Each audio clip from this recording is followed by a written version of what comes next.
Good evening student. मैं अमित राणा आप सभी का स्टडी पॉइंट विद अमित में स्वागत करता हूं।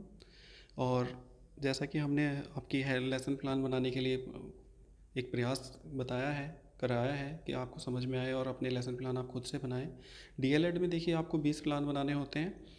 आपके 4 सब्जेक्ट होते हैं, हिंदी, सामाजिक विज्ञान, गणित और विज्ञान। ठीक है, उनके 5-5 प्लान आपको बनाने होते हैं।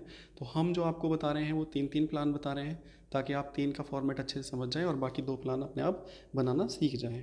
ठीक है, हमारा प्रयास यही रहेगा कि आप खुद से करने का प्रयास करें। ठीक है, हम खाली आपको फॉर्मेट समझा रहे हैं, फॉर्मेट के साथ साथ आपको किस जगह कौन सी एंट्री करनी होती है ये समझा रहे हैं। ठीक है, बाकी आपको स्पष्टीकरण और बोधात्मक प्रश्न और जो आपका पुनरावृत्ति प्रश्न होते हैं ये खुद स्वयं से बनाने होते हैं। ठीक है, ध्यान रखिएगा इन चीज़ों का।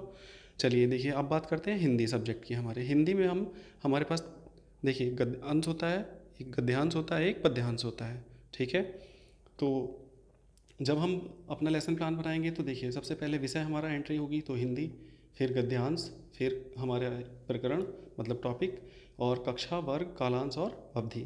एक चीज़ का ख्याल रखिएगा, ध्यान से सुनिएगा इस बात को, क्या बोल रहा हूँ मैं, कि जो हमारी भाषाएं होती हैं जब हम कक्षा में इनको पढ़ाते हैं तो इनकी बुक हमारे पास हमेशा होनी चाहिए। ठीक है, नहीं तो एग्जामिनर आपको ये माइनस मार्किंग कर देगा। ठीक है, जैसे एक तो आपकी इंग्लिश और दूसरा आपकी हिंदी।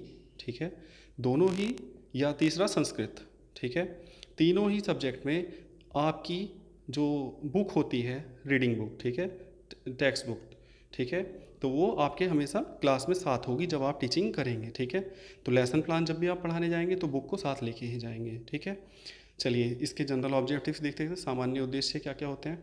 छात्रों में हिंदी के प्रति रुचि जागृत करना, छात्रों में तर्क शक्ति का विकास करना, छात्रों में वाचन कौशल का विकास करना, छात्रों में अनुशासन प्रवृत्ति का विकास करना, छात्रों में शब्द भंडार की वृद्धि करना। ठीक है, फिर हमारा, मैंने आपको बताया था कि जनरल ऑब्जेक्टिव्स जो होते हैं वो सब्जेक्ट से रिलेटेड होते हैं, विशिष्ट जो हमारे ऑब्जेक्टिव्स होते हैं वो स्पेसिफिक ऑब्जेक्टिव किसके होते हैं? टॉपिक के। तो टॉपिक पे देखिए, जैसे हमारा टॉपिक है महात्मा गांधी, तो विद्यार्थी को महात्मा गांधी के बारे में बताना, विद्यार्थी को अनेक जीवन परिचय का बोध कराना, विद्यार्थी में तर्क शक्ति को उत्पन्न करना, विद्यार्थी में आगे बढ़ने की प्रवृत्ति का विकास करना। ठीक है, और विद्यार्थी में कौशल प्रवृत्ति जागृत करना। ठीक, ये फिर नीचे हमारा टीएलएम हो जाता है।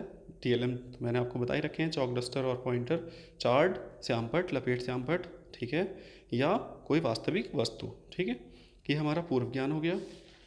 आगे देखते हैं। फॉर्मेट मैंने जैसा कि कहा सबका एक जैसा होता है, तो सबसे पहले हमारा कौन सा टीचिंग पॉइंट होगा? प्रस्तावना प्रश्न। प्रस्तावना प्रश्न में मैंने आपको बताया छात्रों के पूर्व ज्ञान को नवीन ज्ञान से जोड़ने का हम प्रयास करते हैं। 3-4 प्रश्न होते हैं, लास्ट वाला जो होगा वो समस्यात्मक प्रश्न होगा। जैसे इसमें लिखा है छात्र निरुत्तर, मतलब जब छात्र कोई जवाब नहीं देगा तो वो समस्यात्मक प्रश्न होता है। ठीक है, उसके बाद देखिए उद्देश्य कथन सबका एक जैसा होता है। इसमें होता है प्रथम अवंती। ठीक है, प्रथम अवंती में क्या होता है कि हम जो हमारा पैसेज होगा, एक चैप्टर को हम पार्ट में डिवाइड कर लेते हैं। ठीक है, तो ये पहला पार्ट है। फिर हम स्पष्टीकरण देंगे। स्पष्टीकरण में क्या होगा कि जो भी हम टॉपिक पढ़ने जा रहे हैं उसमें बच्चों को बताएंगे। जैसे इसमें लिखा हुआ है प्रस्तुत गद्यांश में लेखक महात्मा गांधी के आंदोलन के विषय में चर्चा करता है, जिससे राष्ट्र भाव या राष्ट्र प्रेम की भावना जागृत होती है। ठीक है, तो छात्र ध्यानपूर्वक सुन रहे हैं। आगे देखिए, फिर होगा हमारा आदर्श वाचन। अब ध्यान से सुनिएगा, ये चीज़ समझने वाली है, हर सब्जेक्ट से अलग होता है। आदर्श वाचन में क्या होता है? छात्र अध्यापिका पाठ को सस्वर वाचन करती है। सस्वर मतलब जब हमारी आवाज़ निकलती है तो हम उस वाचन को या उस स्टडी को, जो पढ़ने का तरीका होता है हमारा, उसे आदर्श वाचन कहते हैं। मतलब जब हम कक्षा में जाएंगे तो मतलब जो हमारा टीचर होगा, छात्राध्यापक, ठीक है, तो वो अपनी बुक में पैसेज को खुद से पढ़ेगा। ठीक है, बच्चे ध्यानपूर्वक क्या करेंगे? वहाँ सुनेंगे। ठीक है, तो ये हो गया हमारा आदर्श वाचन। फिर इसके बाद दूसरी विधि क्या होती है? दूसरा पॉइंट हमारा होता है अनुकरण वाचन। अनुकरण वाचन में देखिए, जब हम छोटे थे या बच्चे दूसरे जैसे टीचर्स हमें पढ़ाते हैं, पहले से हमारी ये पद्धति है कि जब हम टीचर हमें पढ़ा देता है तो फिर हमें बच्चों को खड़ा करना होता है कि बच्चों आप भी थोड़ा थोड़ा पढ़िएगा पैसेज को। ठीक है, तो जो बच्चों से हम पढ़वाते हैं वो क्या होता है? छात्र अध्यापिका छात्रों का अनुकरण वाचन कराती है, मतलब सस्वर वाचन ही होता है। ठीक है, बच्चे इसमें क्या करेंगे? छात्र सस्वर वाचन करेंगे। ठीक है, मतलब बोल बोल के छात्र पढ़ाई करेंगे, पढ़ेंगे उस पैसेज को। फिर जो कठिन शब्द होंगे, जैसे बच्चों को बोलने में दिक्कत होती है, जिनका अर्थ खुद नहीं पता होता बच्चों को, तो वो कठिन शब्द हम नोट कराएंगे, ठीक है।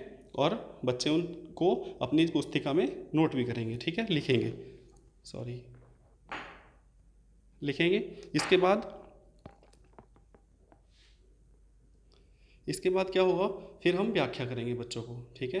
व्याख्या में जो भी हमने पढ़ाया है उस स्टोरी को अपने शब्दों में ट्रांसलेट कर करके उनको समझाने का प्रयास करेंगे, ठीक। आगे देखिए, फिर है हमारा मौन वाचन। जब हम व्याख्या कर देंगे, बच्चों को पूरा चैप्टर समझ में आ जाएगा जो भी हमने समझाया है, तो या जो पैसेज हमने समझाया है, तो बच्चे उसको खुद एक बार मौन वाचन करेंगे, समझने का प्रयास करेंगे, ठीक है। मौन वाचन क्या होता है जिस जैसे मन मन में पढ़ना, ठीक है, कोई बिना साउंड के साइलेंट मोड पे पढ़ना, ठीक है।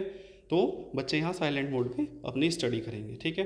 उसके बाद हमारा बोधात्मक प्रश्न होगा, जो भी हमने पढ़ाया है उसका हम मूल्यांकन करेंगे, ठीक है। आगे देखते हैं, फिर ये द्वितीयान्वंती, ठीक है। तो ये आपका दूसरा पैसेज आ जाएगा।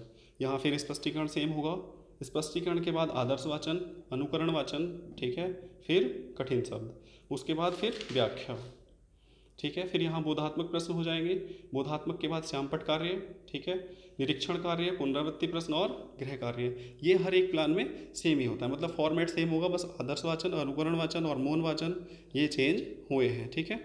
और बाकी का भी दूसरा प्लान देखिए छात्रों, दूसरा प्लान ये हमारा हिंदी का है, टॉपिक हमारा बाल गंगाधर तिलक है, ठीक है। फिर ये हमारे जनरल ऑब्जेक्टिव्स हो गए और ये सामान्य है, मतलब कौन से स्पेसिफिक विशिष्ट उद्देश्य हो गए, ठीक है। फिर हमारा TLM हो गया, फिर हमारा पूर्व ज्ञान हो गया, हर एक प्लान में एक जैसे की तरह। फिर हम सबसे पहले प्रस्तावना प्रश्न करेंगे, ठीक है, उद्देश्य कथन करेंगे, फिर हमारा प्रथमावंती होगा, फिर स्पष्टीकरण देंगे बच्चों को, मतलब जिस पार्ट को हम पढ़ाने जा रहे हैं उसको हम पहले से थोड़ा थोड़ा बच्चों को बता दें, ठीक है। फिर हमारा आदर्श वाचन होगा, फिर अनुकरण वाचन। मैंने बताया आदर्श वाचन में हम छात्र अध्यापिका, मतलब जो टीचर होता है वो बोल बोल के पैसेज को पढ़ता है। उसके बाद फिर हमारा अनुकरण वाचन होगा, इसमें छात्र बोल बोल के पढ़ता है, ठीक है। फिर कठिन शब्द, जो बोलने में जिनका अर्थ समझने में बच्चों को दिक्कत होती है, वो कठिन शब्द हम लिखवाते हैं, वो बच्चे उनको नोटबुक में नोट करते हैं, ठीक है। फिर हमारा व्याख्या होगी, मतलब जो हमने पैसेज पढ़ाया बच्चों को वो बच्चे ध्यानपूर्वक सुनेंगे और टीचर हमारा व्याख्या करेगा, ठीक है। फिर हम मौन वाचन करेंगे, मतलब मौन वाचन मैं बार बार कह रहा हूँ, साइलेंट रीडिंग, जो बच्चे मन मन में पढ़ते हैं बिना किसी साउंड के। फिर उसके बाद हम बोधात्मक प्रश्न करेंगे, जो हमने समझाया है कि बच्चों को समझ में आया है कि नहीं आया। फिर द्वितीयान्वंती में फिर से वही चीज़ रिपीट होगी, हम स्पष्टीकरण देंगे जो भी हम पैसेज पढ़ाने जा रहे हैं उसके बारे में। फिर आदर्श वाचन, अनुकरण वाचन, कठिन शब्द, ठीक है। फिर हमारे व्याख्या, ठीक। उसके बाद मौन वाचन, बोधात्मक प्रश्न, ठीक है। फिर श्यामपट्ट कार्य, उसके बाद निरीक्षण कार्य, पुनरावृत्ति प्रश्न, ठीक है। और लास्ट में हमारा लेसन प्लान कहाँ एंड होता है, गृह कार्य पर, ठीक है। अभी तीसरा प्लान भी देखिएगा। देखिए छात्रों, हमारा तीसरा प्लान ये भी हमारा हिंदी का है, ये सब बोर्ड एंट्री आप खुद से कर लेना। ये हमारे सामान्य उद्देश्य हो गए, ये हमारे विशिष्ट उद्देश्य हो गए, ये TLM हो गया और ये पूर्व ज्ञान हो गया, ठीक है। आगे देखते हैं, ये हमारे प्रस्तावना प्रश्न 3-4 प्रश्न होते हैं, लास्ट में हमारा समस्यात्मक प्रश्न होता है, ठीक है। उसके बाद हमारा उद्देश्य कथन होगा, फिर हमारा प्रथम अनुवंती, फिर स्पष्टीकरण, ठीक है, फिर आदर्श वाचन, फिर अनुकरण वाचन, फिर कठिन शब्द, जैसा कि पिछले प्लान में हमने देखा है, सबका फॉर्मेट एक जैसा है। फिर हमारी व्याख्या होगी, व्याख्या में हम बच्चों को जो हमने पढ़ाया है वो क्या करेंगे, समझाएंगे, ठीक है, अपने शब्दों में। तो छात्र क्या कर रहे हैं, ध्यानपूर्वक सुन रहे हैं। फिर हमारा मौन वाचन होगा, मौन वाचन में मैं आपको बार बार बता रहा हूँ कि छात्र साइलेंट रीडिंग करेंगे, जो बिना किसी आवाज़ के होती है, ठीक है, मन मन में पढ़ना। फिर हमारे बोधात्मक प्रश्न होंगे, बोधात्मक प्रश्न हम 2-3 लेते हैं ताकि बच्चों का मूल्यांकन हो सके। फिर हमारी द्वितीयान्वंती होगी, ठीक है। फिर हमारा स्पष्टीकरण होगा, फिर आदर्श वाचन, अनुकरण वाचन और फिर हमारे कठिन शब्द। फिर हम लास्ट में दूसरी व्याख्या करेंगे, ठीक है, व्याख्या कर लेंगे।